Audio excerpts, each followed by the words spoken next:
میں ایک گل تہاڈے کولوں پوچھنی چاہنا جی اے جڑا تعویذ ہے ہن تسی ذکر کیتا ہے ایک محترمہ نو کہ تعویذ تسی اے تعویذ نبی کریم صلی اللہ علیہ وسلم تو ثابت ہے کہ انہوں نے کبھی تعویذ لکھ کے دیتا ہوئے یا تعویذ ایڈوائز کیتا ہوئے؟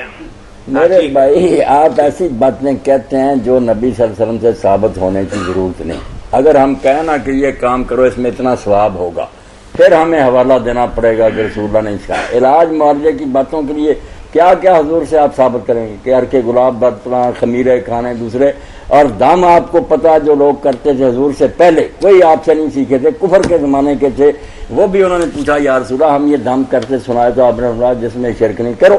تو علاج معالجے کے لیے میرے بھائی کسی دلیل کی ضرورت نہیں کہ حضور نے یہ کیا یا نہیں. وہ علاج کسنی اور عبادات ہوں گی نا کہ ثواب کے کام ہے کرو, وہاں اگر ثابت نہیں ہو بدعت کا دائرہ مولانا اس سے اعتقاد جو ہے نا وہ پھر چلا جاتا ہے نا دوسری چیزوں پہ. نہیں میرے بھائی کوئی اعتقاد نہیں جاتا. ویسے تو جو دوائیاں لوگ کھاتے ہیں اعتقاد تو نہیں بھی ہوتا کہ ڈاکٹر حکیم دوائی دے رہا ہے انشاءاللہ شفا ہوگی, تو یہ کوئی بڑی بات نہیں.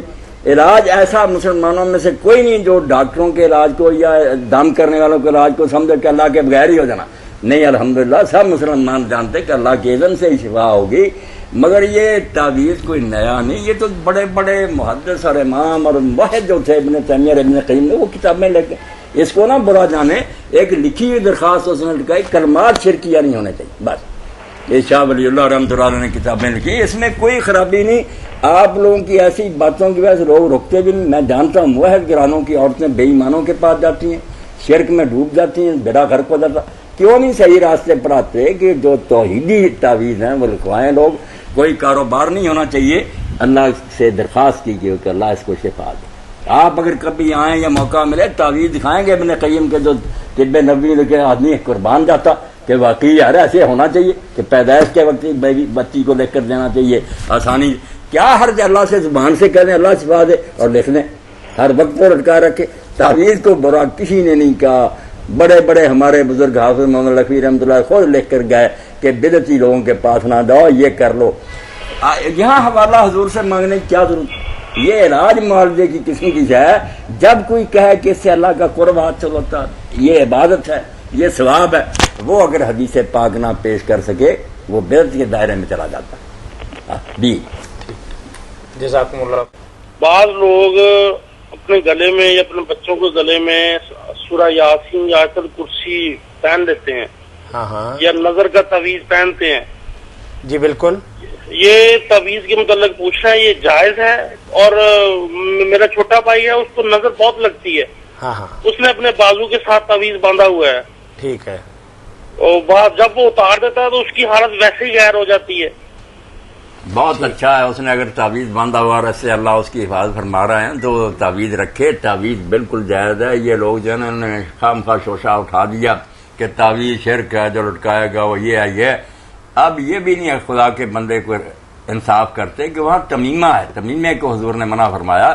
اب ہر عرب کیا آدمی جانتا, عرب لغت پڑھنے والا جانتا کہ لکھے ہوئے تعویذ کو کس بیوقوف نے تمیمہ کہا.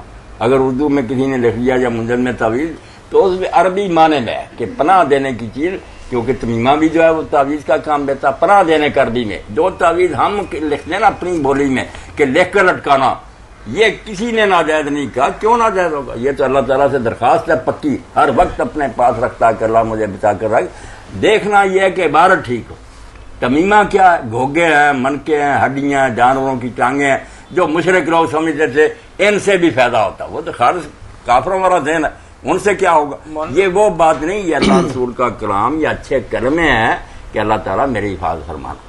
یہ پڑھ کر پھونکو تب بھی درست ہے, لکھ کر اٹکاؤ پھر بھی کوئی بات. اچھا مولانا, نظر بات سے بچنے کے لیے رکشے والے خاص طور پر اور ٹرکوں اور گاڑیوں والے ایک جوتا لٹکا لیتے ہیں اپنی پچھلی, وہ ہیں تمیمے, جاہلوں والی باتیں. کئی لوگ جو نا الو کا کہتے ہیں یہاں رکھنا چاہیے, اونٹ کی ہڈی رکھتے ہیں, تمیمے وہ ہیں. یہ تو جب نکلے آپ پڑھے رسالہ ابن منظور کہتا کون بیوقوف کہتا یہ لکھی ہوئی عبارتیں جو ہیں یہ تمیمے ہیں. جی مولانا, ہمیں ایک سوال موصول ہوا ہے جی, تعویذوں کے لٹکانے کے بارے میں شریعت کا کیا حکم ہے, اور جنوں کی حقیقت اور ہماری عملی زندگی میں ان کا کہاں تک اثر ہے, اس کے بارے میں قرآن و سنت کی روشنی میں جواب دیجیے.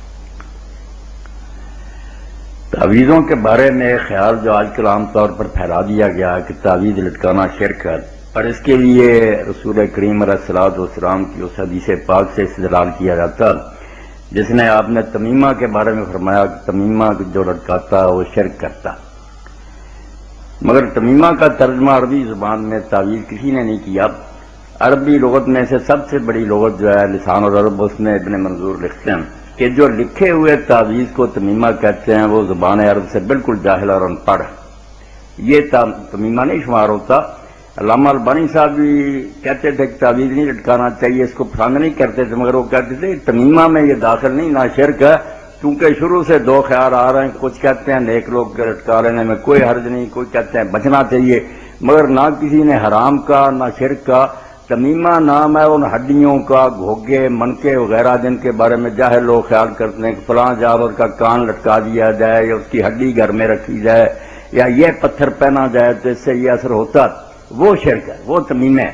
جو عبارت لکھی ہوئی ایک درخواست کہ اللہ تو ہی شفا دینے والا، مجھ کو شفا دے، بجائے بار بار پڑھنے کے وہ گلے میں لٹکائے پھرتا کہ اللہ میں تو ہر وقت یہ درخواست کر رہا ہوں، اس کو شرک کسی نے نہیں کہا۔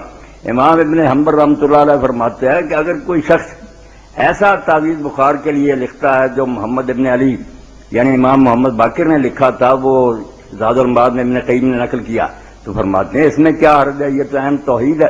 اس لیے ابن قیم ابن تیمیہ رحمہ اللہ خود بڑے تعویذ لکھ گئے ہیں کہ ایسے ایسے کاموں کے لیے ان سے فائدہ اٹھاؤ۔ شاہ ولی اللہ رحمۃ اللہ علیہ ہمارے ہاں اہل حدیث عالم جو تھے نواب صدیق رحمۃ اللہ علیہ، انہوں نے پوری کتاب اس پر لکھی ہے، کتاب التعویذات، جس کا عربی نام الدواء والدواء ہے۔ حافظ محمد لکھوی رحمۃ اللہ علیہ نے بھی اپنی کتاب زینت الاسلام کے آخر میں مجرب تعویذ جو ہے لکھے ہیں، صرف عبارت جو ہے اس میں کوئی شرک یا ایسی عبارت جس کا معنی ہی نہیں سمجھ میں آتا ایسی نہیں ہونی چاہیے۔ خالص توحیدی کلمات اگر کوئی زبان سے پڑھتا ہے یا لٹکا لیتا ہے تو اس میں کوئی حرج نہیں۔ اگر کوئی پرہیز کرتا اب نہیں لٹکانا چاہتا تو بے شک نہ لٹکائے، مگر نہ یہ تمیمہ میں داخل ہے، نہ شرک ہے، نہ حرام ہے۔